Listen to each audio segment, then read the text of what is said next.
नमस्कार प्यारे विद्यार्थियों, आप सभी 11वीं क्लास के विद्यार्थी ध्यान दें कि अपना जो काव्यखंड में एक गजल है और गजल मतलब हिंदी भाषा में या हिंदी के कोर्स में यूँ मान के चले कि अगर किसी ने शुरुआत की है गजल लिखने की और गजलों को उस सीमा में पहुंचाने की, तो ये एक ही नाम आता है हमारे सामने, दुष्यंत कुमार जी का। दुष्यंत कुमार जी गजलकार के रूप में सबसे अग्रणी हैं। आजकल भी बहुत से लोग लिखते होंगे, लेकिन दुष्यंत कुमार जी की जो गजलें हैं वो यूँ मान के चले कि उर्दू, क्योंकि आप जानते हैं कि गजल का मतलब है कि उर्दू भाषा में जो कविता की जाती है, यूँ कहें शेर व शायरी की जाती है। हालांकि इन्हें गजलकार या शायर कह सकते हैं आप, ठीक है। तो एक होती है शेर व शायरी जो हंसने हंसाने की पर्पज पे लोग कर लेते हैं, किसी को रिझाने के लिए करते हैं। यहाँ पे जो गजल है, जो शेर शायरी है, वो देश दुनिया के लिए है, बदलाव के लिए है। जैसे हिंदी में कबीर हैं जिन्होंने समाज को पूर्ण रूप से बदलने के लिए आह्वान किया है अपने रचनाओं के माध्यम से, उसी प्रकार से दुष्यंत कुमार जी ने गजल लिख करके समाज में सच्चाई का सामना प्रत्येक मनुष्य को करवाया है और फिर उससे क्या बदलाव आता है ये देखने को मिलता है।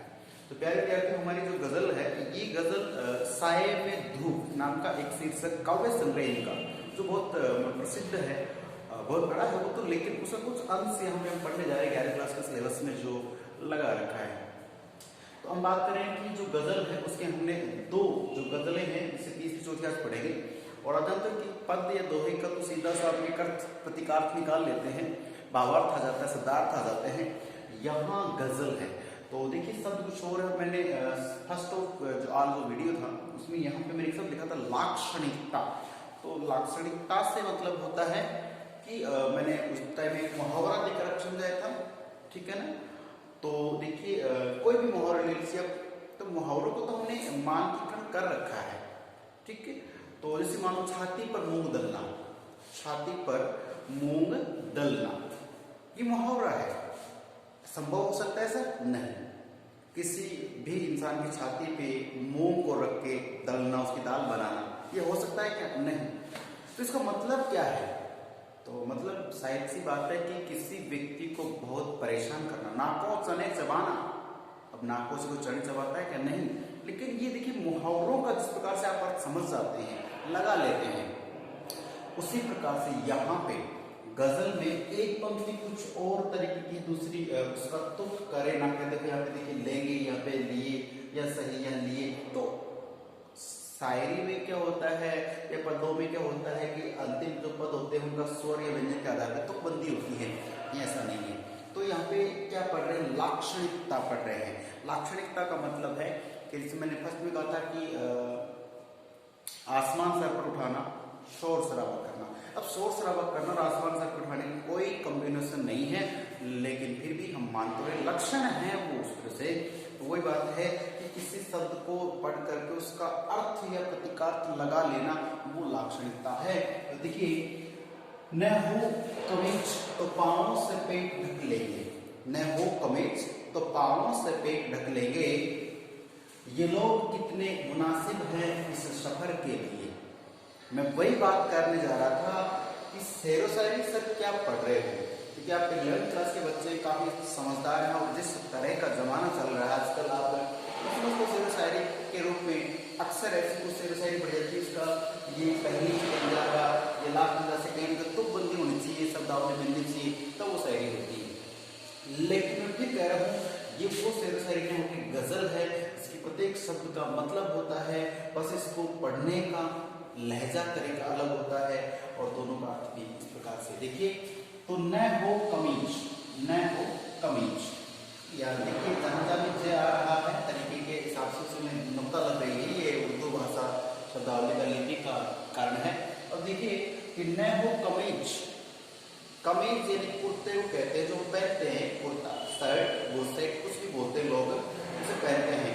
तो कुर्ता जो पहनते हैं, उस कुर्ते में क्या होता है कि न हो कमीज तो पांवों से पेट ढक लेंगे। अंदाजा लगाइए कि किसी, ये उस व्यक्ति की स्थिति है जिसके पास वास्तविकता में पहनने के लिए वस्त्र नहीं है, खाने के लिए अनाज नहीं है, और फिर भी वो अपने आप को हिंदुस्तानी कहता है। हम हिंदुस्तान की बात कर लेते हैं, किसी और पे क्यों जाए? क्योंकि आज भारत जानते भारत के विकासशील देशों की श्रेणी में आता है। विकसित आज के टाइम पे जो डेवलप्ड कंट्री है, विकसित राष्ट्र हैं, उनकी बराबरी हम कब कर पाएंगे? फिर भी हम बड़े शान से जीते हैं, कोई चिंता नहीं है, चाहे विद्यार्थी हो चाहे कोई और हो, बस आज का दिन चला गया फाइनल। ये नहीं सोचते कि हम डेवलपिंग कंट्री के कैंडिडेट्स हैं, उनको बहुत अधिक मेहनत करनी चाहिए, नहीं करते तो फिर डेवलपिंग ही रह जाएंगे, डेवलप नहीं होंगे। तो प्यार का ध्यान दो कि एक व्यक्ति है जो कहता है कि कमीज नहीं है, लेकिन फिर भी ये देखिए जो मध्यम तो क्या बिल्कुल जो निम्न परिवार के जो लोग हैं, निम्न वर्ग के जो लोग हैं, गरीब जो लोग हैं, उनको माध्यम बनाते हुए वशिष्ठ कुमार कहते हैं कि न हो कमीज, कि कमीज नहीं है, किसी व्यक्ति पास बुरसेट शर्ट या कुर्ता पहनने के लिए नहीं है, लेकिन वो ऐसा नहीं कि सबके सामने ऐसे आ रहा है या एक तरह से, तो वो अपने आप को छुपाने के लिए, अपनी उस गरीब स्थिति को ढकने के लिए क्या करता है? एक मिनट ध्यान दीजिए, थोड़ा सा उस तरह कहेंगे।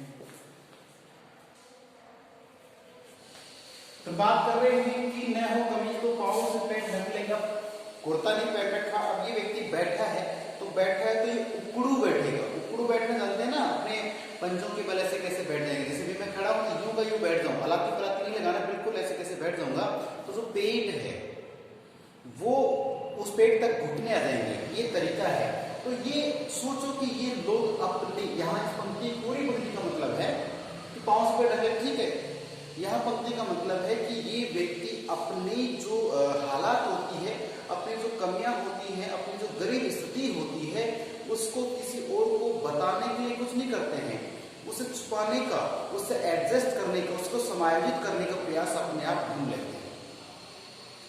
भले ही भारत जैसे देश के आज कहीं भी गिनती हो, लेकिन आज भी 20% ऐसे लोग हैं जिनके घरों में लाइट पानी बिजली तो सोचने की मतलब बहुत दूर का मैटर है, उनके पैरों में चप्पल जूते तक नहीं है, और वास्तव में यही सत्य है कि वो बस इतना ही कमा पाते हैं कि पेट भर सकते हैं।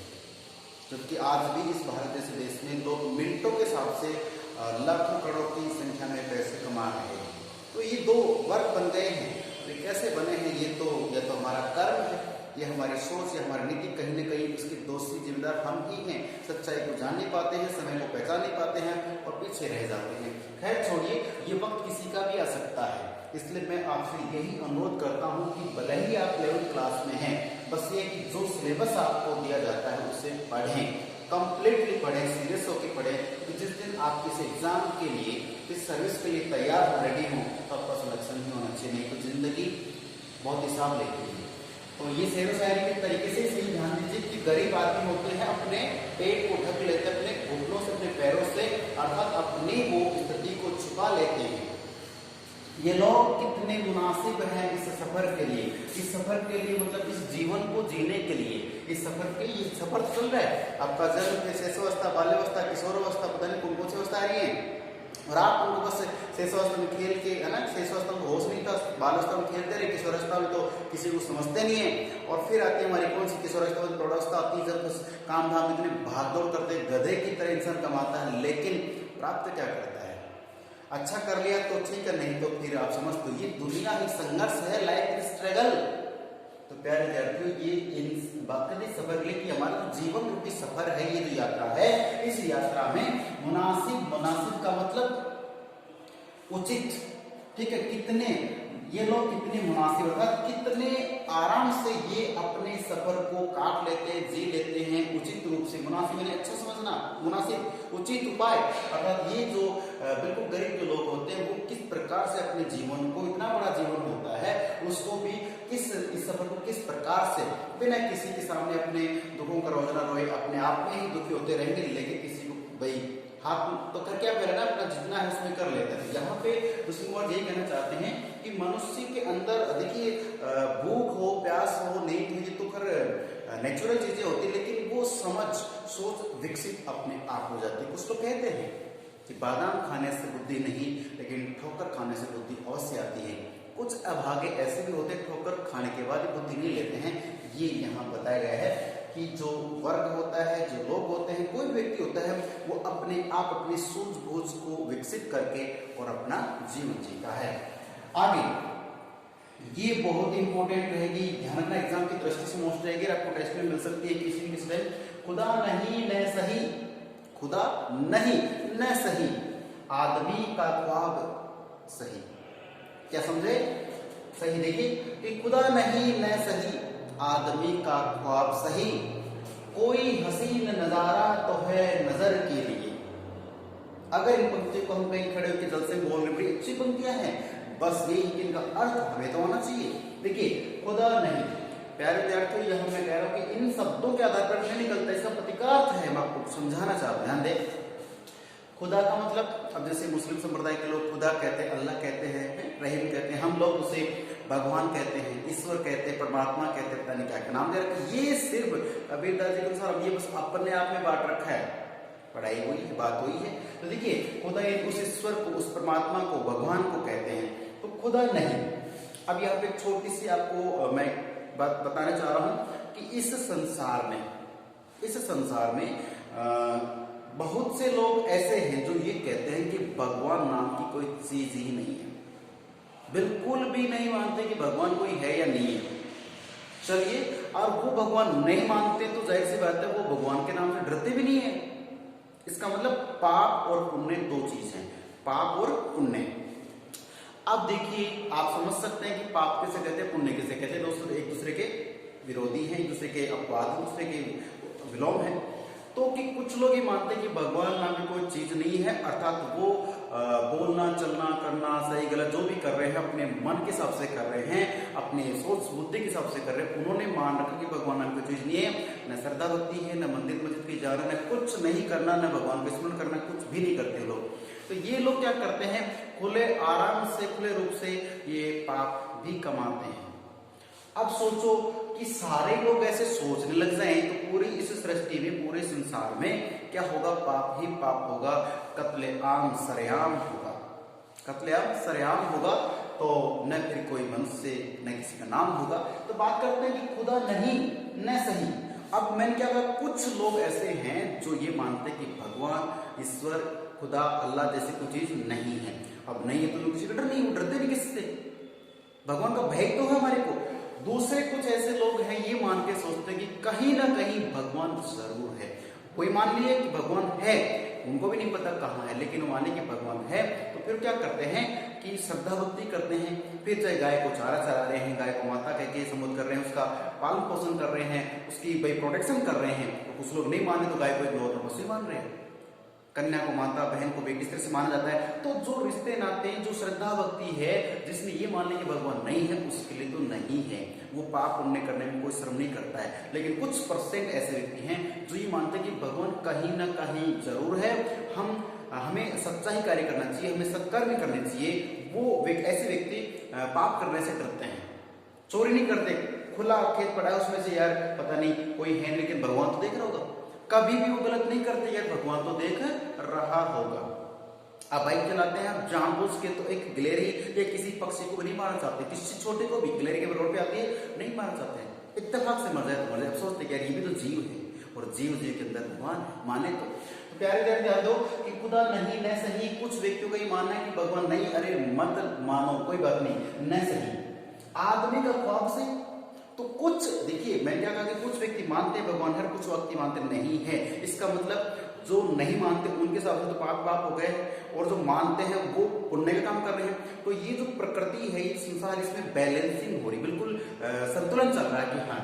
और सोचो जिस दिन वो जो मानने वाले हैं उनका भी विश्वास उठ जाता है तो फिर पूरे या प्रलय हो सकती है आराम से। ठीक है, देखिए आदमी का ख्वाब भी सही, मतलब क्या होता है कि कुछ परसेंट मानते कि नहीं है, लेकिन कुछ परसेंट मानते कि है। जो मानते हैं उनका क्या है, ख्वाब है, एक कल्पना है कि भगवान है, देखा तो किसी ने नहीं ना, लेकिन ये मानते कि भगवान कहीं ना कहीं तो है।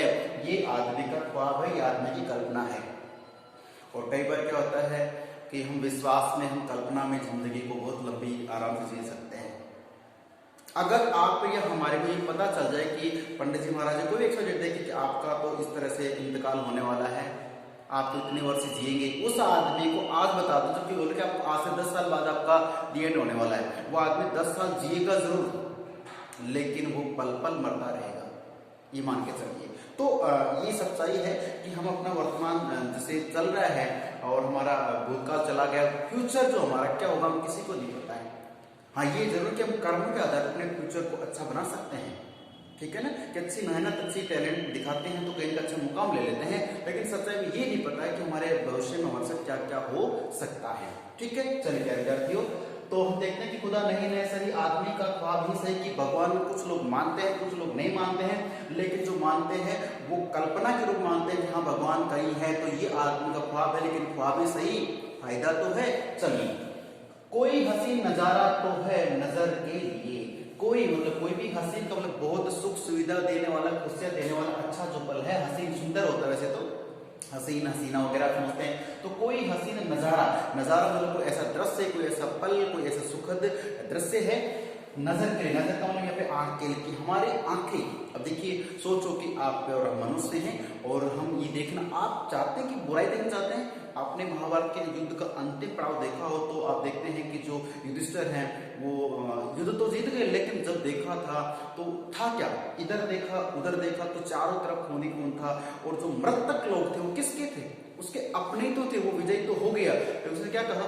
कि ये विजय मैं किसको बताऊंगा कि मैं जीता हूं, किसको बताऊंगा, उनको बताना चाहता था जिनको मैं हराना चाहता था, वो तो हार के मर गए, अब किसको बताऊं मैं।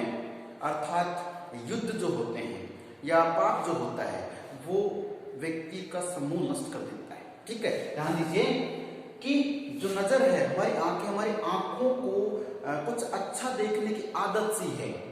अब अच्छा देखने के लिए क्या होना चाहिए, अच्छा दृश्य तो होना चाहिए, तो कोई हसीन नजारा तो है नजर के लिए। प्यारे विद्यार्थी, दुष्यंत कुमार जी ने समाज को सच्चाई का सामना करा के बदलाव का आह्वान किया है अपनी शायरी के माध्यम से, अपनी गजलों के माध्यम से। मैं चाहता हूं कि आप इनकी शायरी को रटे नहीं और प्रॉब्लम नहीं समझे कि क्या चीज है, बिल्कुल सीधा साधा अर्थ मैं आपको समझा रहा हूं, तो प्लीज आप इनको पूरे डेडिकेट होकर के और फिर याद करें। ठीक है, तो इन दोनों मैंने आपको इनकी गजलें हैं जो प्रस्तुत कर दी है, तो इन दोनों का अर्थ भी आपके सामने आ चुका है। तो प्लीज सीधा समय छोड़ बता दो कि खुदा नहीं है सही, आदमी को ख्वाब से कि भगवान हो, कुछ लोग मानते हैं या कुछ लोग मानते नहीं है, भगवान है या नहीं, लेकिन व्यक्ति की कल्पनाओं में, व्यक्ति की विश्वास में, व्यक्ति की नजर में या ख्वाब में तो है, और कोई हंसी नजारा तो है नजर के लिए। और ये मान के चले कि कल्पना ही से, लेकिन हम मान लो आज भी मंदिर मस्जिद है जब भजन कीर्तन होते हैं, अब वो भगवान माने नहीं माने, लेकिन एक सुकून मिलता है। ठीक है, और हरियाली है, पुष्प हैं, अच्छे लोग हैं, अच्छे भी बुरे भी, तो इस प्रकार से जो एक संतुलन बना हुआ, सोचो अगर सभी लोग पाप के भागी हो जाए, सभी लोग बुरा सोचने लग जाए, तो फिर पूरी पृथ्वी प्रलय होने से रोक नहीं सकता। वही बात है प्यारे विद्यार्थियों, जो आपके सामने यहाँ पे था ये मैंने पेश किया है। अब अगला वीडियो से ध्यानपूर्वक आप देखें। ठीक है, मिलते हैं अगली क्लास में, तब तक के लिए नमस्कार, धन्यवाद, खुश रहें और अपने आप को सुरक्षित रखें।